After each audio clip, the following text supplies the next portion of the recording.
Assalamualaikum warahmatullahi wabarakatuh. Perkenalkan, nama saya Haji Purnaya, program studi Teknik Industri Universitas Samudra. Di sini saya ingin mempresentasikan hasil penelitian saya, yaitu tentang analisis waktu istirahat pada aktivitas angkat galon dengan menggunakan metode fisiologi. Studi kasus itu RO Rasya, di mana di sini saya diampu oleh dosen saya, yaitu Ibu Mary Andriani STMT. Baik, langsung saja ke presentasi. Analisis waktu istirahat pada aktivitas angkat galon dengan menggunakan metode fisiologi. Yang pertama itu, air minum tetap menjadi kebutuhan pokok setiap orang, kapanpun, dimanapun. Karena itu, bisnis air minum tetap bergairah, tetap prospek, apalagi jika kualitas dan higienis air tanah di kawasan tersebut tercemar dan rendahnya kualitas air. Kemudian, rumusan masalah. Berdasarkan latar belakang yang ada di usaha tempat dapat air, yang pertama itu meliputi 1. Bagaimana menghitung konsumsi energi pada aktivitas angkat galon. Yang kedua, bagaimana menghitung waktu istirahat pada pekerja. Kemudian tujuan penelitiannya itu menghitung konsumsi energi pada aktivitas angkat galon, menghitung waktu istirahat dan pada pekerja. Kemudian itu ada batasan masalah. Yang pertama, tidak membahas tentang proses produksi air tersebut. Yang kedua, penelitian ini difokuskan pada perhitungan DNK dan DNI. Kemudian ada penelitian ini hanya membahas konsumsi energi dan waktu istirahat, serta tidak membahas tentang biaya yang dihasilkan pada usaha tersebut. Kemudian itu, manfaat penelitian ini yang pertama itu untuk pengusaha, kemudian bagi mahasiswa, serta bagi akademis.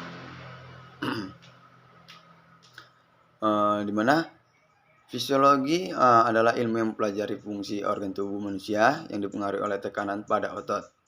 Para ahli fisiologi telah memberikan sistem pekerjaan yang mengizinkan individu untuk menjalankan pekerjaan mereka tanpa dipengaruhi oleh kelelahan yang berlebihan. Kemudian itu ada CVL, di mana cardiovascular load adalah beban kerja fisik tidak hanya ditentukan oleh jumlah kalori yang dikonsumsi, tetapi juga ditentukan oleh jumlah otot yang terlibat dan beban statis yang diterima, serta panas dari lingkungan kerjanya yang dapat meningkatkan denyut nadi. Denyut nadi istirahat adalah rata denyut nadi sebelum pekerjaan dimulai, atau keadaan istirahat.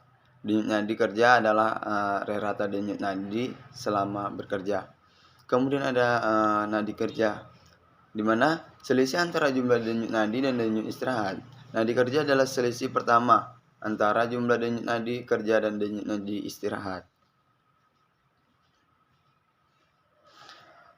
Di mana itu rumusnya adalah persen CVL sama dengan 100 kali DNK kurang DNI per DNmax kurang DNI. Untuk laki-laki itu denyut nadi maksimumnya itu 220. Kemudian untuk denyut nadi maksimum perempuan itu 200 per umur.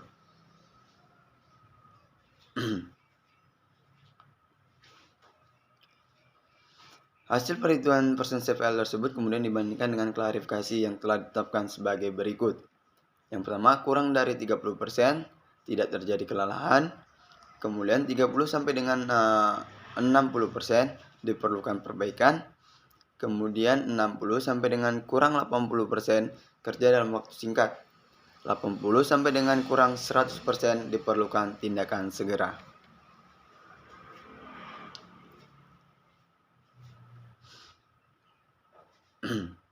Kemudian, konsumsi energi merupakan parameter utama dalam penentuan tingkat beban kerja fisik.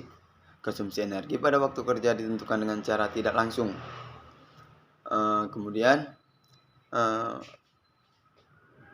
denyut jantung dapat diubah ke dalam bentuk energi, bentuk regresi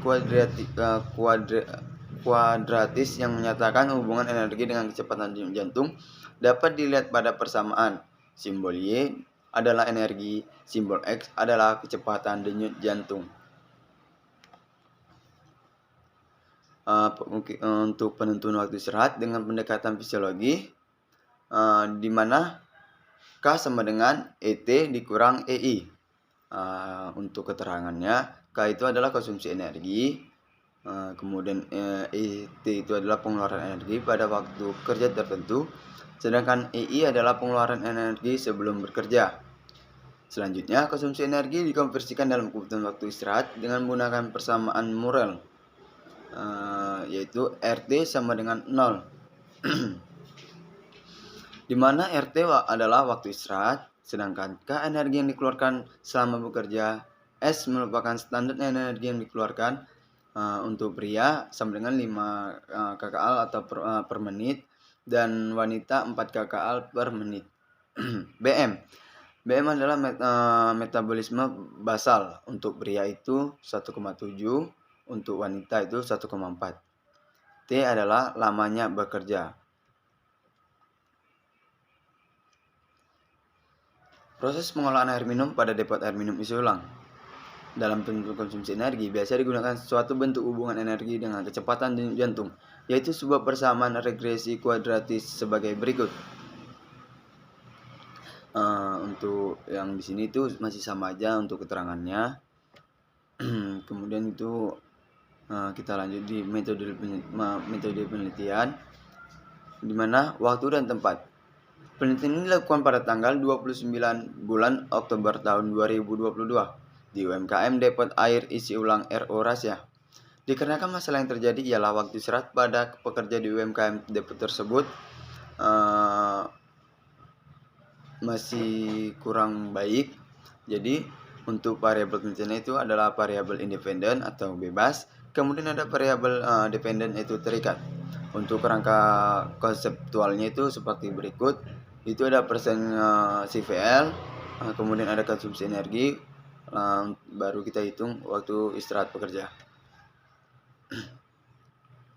Langkah-langkah penelitiannya itu yang pertama, mulai dari identifikasi masalah, kemudian rumusan masalah, tujuan, serta sampai kesimpulan dan saran. Mungkin dari kawan-kawan bisa lihat langsung untuk langkah-langkahnya.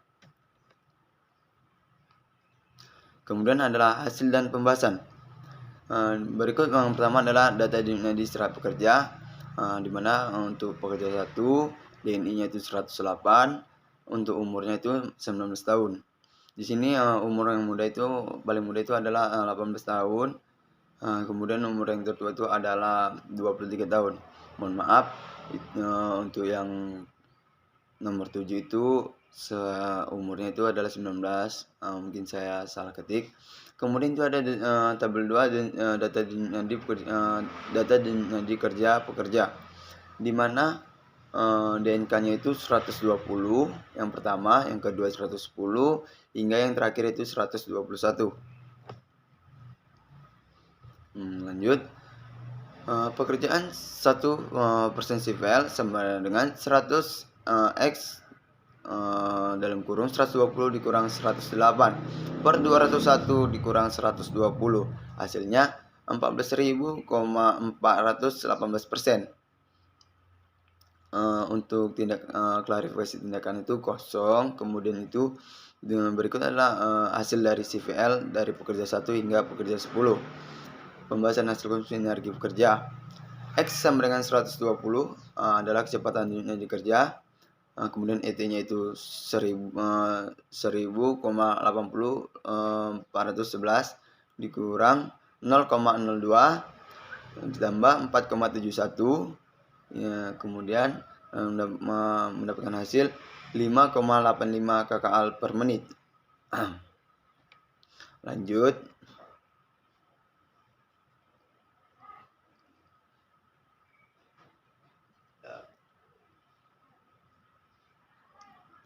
Rekapitulasi energi yang dikeluarkan. Untuk yang pertama itu ada ET-nya itu tadi waktu istirahatnya itu 5,85, kemudian ada I 4,83, kemudian ada K-nya itu 1,02. Langsung ke pembahasannya. berdasarkan tabel 4,4 dikarenakan nilai K pada pekerja 1 0,49 kurang dari S yaitu energi yang dikeluarkan selama bekerja kurang dari nilai standar energi yang dikeluarkan pria sama dengan 5 kcal per menit dan wanita 4 kcal per menit. Maka R dalam kurung T sama dengan 0 serta nilai K pada pekerja 2 sama dengan 2,43 kurang S yaitu energi yang dikeluarkan selama bekerja berkurang dari nilai standar energi yang dikeluarkan. Kemudian artinya waktu istirahat untuk saat ini sudah cukup memadai sehingga tidak dibutuhkan penambahan waktu istirahat pada aktivitas angkat galon tersebut.